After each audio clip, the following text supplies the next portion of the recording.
third work is a very touching setting entitled Requiem for the Fallen by Jonathan Leshnoff, a composer from Baltimore who is a professor at Towson University.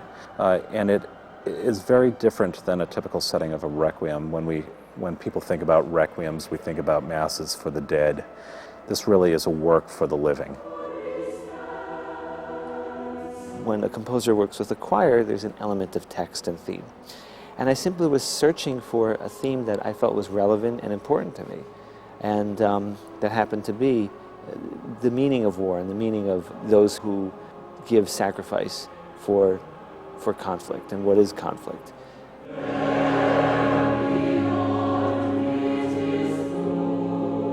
The texts that I used, there are 5 major texts. And each text has its own character and essence to it.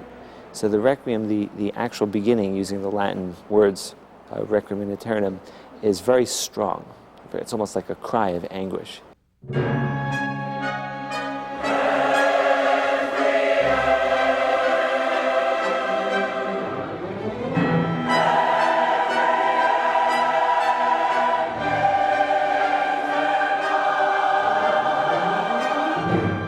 And the piece morphs into a Whitman excerpt from Leaves of Grass, where Whitman himself walked through the carnage of a battle and describes vaguely a scene of what he saw, but implores the earth and the sky to absorb the blood of the fallen, as if the fallen soldiers, their essence and their blood gets transformed into the earth and regenerated into different spirits.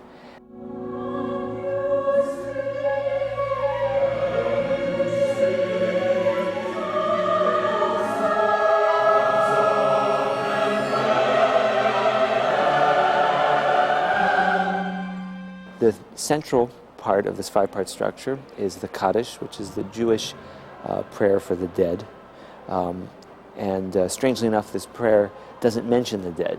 It mentions glory of God and other things, but not the dead. And so it's an affirmation of life.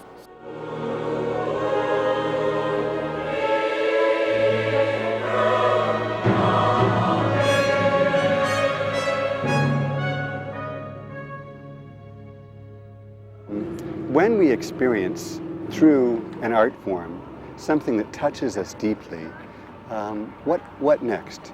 How do we let that stay with us? Do we just push it aside, as we so often do, partly because we have to, or do we let it work with us and say, God, there's something here, and I've got to, and how am I different as a result of having let myself experience this? And will we appreciate the gift of life more deeply because we've been brought face to face with how fragile and vulnerable it is?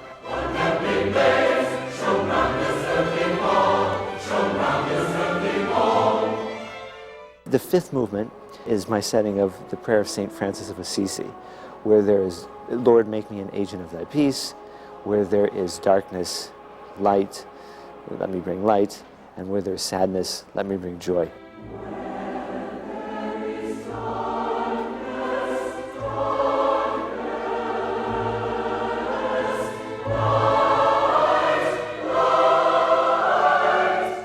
The Requiem on the word joy, it's not happy ending flowers. There's an element, a glimmer of happiness, but it's an introspective type of happiness. And so the Requiem just fades away into introspection.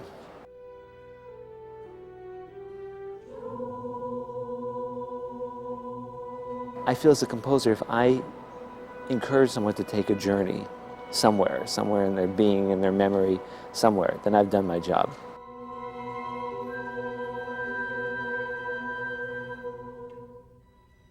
This has re-energized my commitment to do what I can toward a day when this kind of senseless tragedy is no longer such a prominent part of our lives.